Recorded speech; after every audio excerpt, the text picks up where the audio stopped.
চেৰফাংগুৰিত আছাৰ ২৪ সংখ্যক আন্দিয়াছ মাৰাণ্ডীৰ শ্বহীদ দিৱস উদযাপন। কোকৰাঝাৰ জিলাৰ চেৰফাংগুৰিৰ চিৰুঘুটুত সদৌ অসম আদিবাসী ছাত্ৰ সন্থা চমুকৈ আছাৰ কেন্দ্ৰীয় সমিতিৰ প্ৰাক্তন প্ৰয়াত সহকাৰী সম্পাদক আন্দ্ৰেয়াছ মাৰাণ্ডীৰ ২৪ সংখ্যক মৃত্যু বাৰ্ষিকী উপলক্ষে শ্বহীদ দিৱস পালন কৰে। আছাৰ চেৰফাংগুৰি আঞ্চলিক সমিতিৰ নেতৃত্বত আৰু ৰাইজৰ উদ্যোগত অনুষ্ঠিত অনুষ্ঠানৰ অৰ্ধ পতাকা উত্তোলন কৰে। মিথুন লাকৰা আৰু সমাধিস্থলীত শ্ৰদ্ধাঞ্জলি দিয়ে আছাৰ কেন্দ্ৰীয় সমিতিৰ সভাপতি গডউইন হেমব্ৰমে। উল্লেখ্য যে ২০০১ চনত ৮ মাৰ্চৰ আজিৰ দিনটোতে দুৰ্বৃত্তই গোসাইগাঁৱৰ সদৰ চহৰত শূন্য দূৰত্বৰ পৰা গুলীয়াই হত্যা কৰিছিল প্ৰয়াত কেন্দ্ৰীয় সমিতিৰ প্ৰাক্তন সহকাৰী সম্পাদকগৰাকীক। ঘটনা সংঘটিত হোৱাৰ আজি ২৪ বছৰ উকলি যোৱাৰ পাছতো প্ৰশাসনে দোষীক আটক কৰিবলৈ ব্যৰ্থ হোৱাত অতি শীঘ্ৰেই দোষীক আটক কৰি কঠোৰভাৱে শাস্তি দিবলৈ সদৌ অসম আদিবাসী ছাত্ৰ সন্থা চমুকৈ আছাৰ কেন্দ্ৰীয় সমিতিৰ সভাপতি গডউইন হেমব্ৰমে দাবী জনায়। অনুষ্ঠানত আছাৰ কেন্দ্ৰীয় সমিতিৰ সভাপতি গডউইন হেমব্ৰমে, আছা কোকৰাঝাৰ জিলা সমিতিৰ সভাপতি সোম চৰেন, সাংগঠনিক সম্পাদক মংগল টুডু, সমাজ সেৱক ৰবেন মাৰ্ডীৰ লগতে বহু গণ্যমান্য ব্যক্তি উপস্থিত আছিল।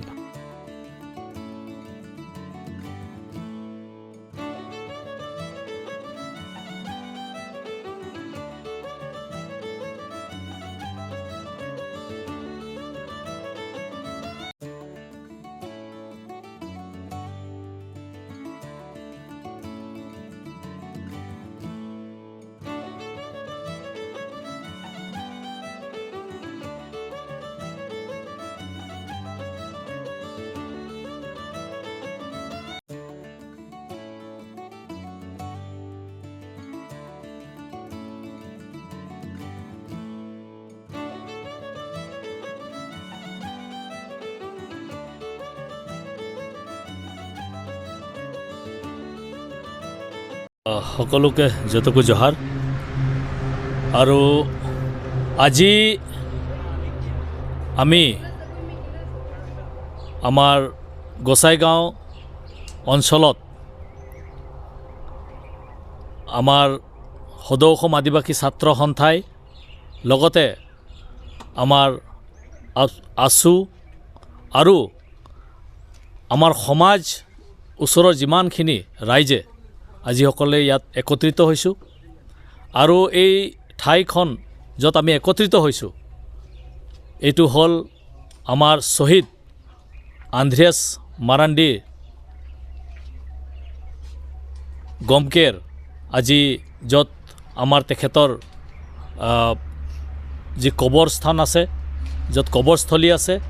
আৰু এই পৰিয়ালতে আজি আমি সকলোৱে আজি একত্ৰিত হৈছোঁ। আপোনালোকে সকলোৱে জানে যে ২০০১ চনত ৮ মাৰ্চ ২০০১ চনত আমাৰ এই বীৰ নেতা আন্দ্ৰেয়াছ মাৰাণ্ডী ডাঙৰীয়া, যোনে আছাৰ এজন সক্ৰিয় কৰ্মী হিচাপে তেওঁ কাম কৰিছিল, আছাৰ এজন লিডাৰ আছিল, আৰু সেই লিডাৰজনক গুলী মাৰি হত্যা কৰিলে। আৰু সেই সময়ৰ পৰা আজি তেখেতৰ যি হত্যাকাৰী, তেখেতৰ হত্যাকাৰী যে আজিলৈকে কৰায়ত্ব কৰা নহ'ল। আজি এই পৰিয়ালটোৱে যি ন্যায় পাব লাগিছিল এই ন্যায় পোৱা নগ'ল। আজি আছাই যি ন্যায় বিচাৰি আছে আজি ন্যায় পোৱা নাই। আদিবাসী জাতি যি ন্যায় বিচাৰি আছে ন্যায় পোৱা নাই। আজি আমি সকলোৱে আজি তেখেতৰ মৃত্যু তিথিত আমি উপস্থিত হৈছোঁ। তেখেতক আমি শ্ৰদ্ধাঞ্জলি জনাইছোঁ। তেখেতৰ আত্মাক লগতে তেখেতৰ পৰিয়ালৰ বৰ্গৰ লগত আমি আলাপ আলোচনা কৰিছোঁ। আৰু আমি চৰকাৰক, BTR চৰকাৰক তথা অসম চৰকাৰক আমি সদৌ অসম আদিবাসী ছাত্ৰ সন্থাই আকৌ আমি দাবী জনাব বিচাৰিছোঁ যে এই পৰিয়ালটোৱে ন্যায় পাব লাগে, তেখেতৰ পৰিয়ালে ন্যায় পাব লাগে, আদিবাসী জাতিটোৱে ন্যায় পাব লাগে, আছাই ন্যায় পাব লাগে। আৰু আগন্তুক সময়ত আমাৰ যি অধিকাৰ আছে, কাৰণ তেখেতে যদি নিজৰ প্ৰাণ আহুতি দিছে, তেখেতে যদি নিজৰ প্ৰাণ আহুতি দিছে, তেখেতে যদি নিজৰ তেজ বৈ দিছে, তেতিয়াহ'লে তেখেতে আমাৰ জনজাতিকৰণৰ ইস্যু লৈ পেলাই, আমাৰ যি অধিকাৰ আছে, আমাৰ আইডেণ্টিটিৰ যি ইস্যু আছে সেইটোক লৈ পেলাই আমাৰ মাটিৰ যি অধিকাৰ আছে সেই অধিকাৰ লৈ পেলাই তেখেতে আৱাজ উঠাই আছিলে, তেখেতে মাত মাতি আছিলে। আৰু তাৰ কাৰণে সেই মহান লিডাৰজনক হত্যা কৰা হ'ল। আজি আকৌ আমি আজিৰ এই পবিত্ৰ দিনত আকৌ আমি সদৌ অসম আদিবাসী ছাত্ৰ সন্থাই যেতিয়ালৈকে আমাৰ আদিবাসীসকলক, অসমৰ আদিবাসীসকলক জনজাতিকৰণৰ মৰ্যাদা দিয়া নহ'ব, যেতিয়ালৈকে আমাৰ মাটি সুৰক্ষিত আমাৰ লগত নাথাকিব, আমাৰ মাটিৰ অধিকাৰ যেতিয়ালৈকে আমাৰ সম্পূৰ্ণ আমি নাপাম, আমাৰ যি আইডেণ্টিটি আমি আদিবাসী হিচাপে, মুণ্ডা হিচাপে, ওৰাং হিচাপে, সান্তাল হিচাপে, হল হিচাপে, ভিল হিচাপে, খাৰিয়া হিচাপে, গড় হিচাপে, পৰ্যা হিচাপে ইত্যাদি আমি যেতিয়ালৈকে আমাৰ পৰিচয় এই অসমত আমি নাপাম, তেতিয়ালৈকে আমি আমাৰ যি আন্দোলন আছে, আমাৰ যি আৱাজ আছে, আমাৰ যি গণতান্ত্ৰিক আন্দোলন আছে আমি কৰিয়ে থাকিম। কাৰণ আমাৰ এই নেতাবোৰ, আমাৰ নেতাসকলে আমাক এই প্ৰেৰণা আমাক দি গৈছে আৰু তেখেতলোকৰ আত্মাই তেতিয়া শান্তি পাব যেতিয়া আদিবাসী অধিকাৰ পাব।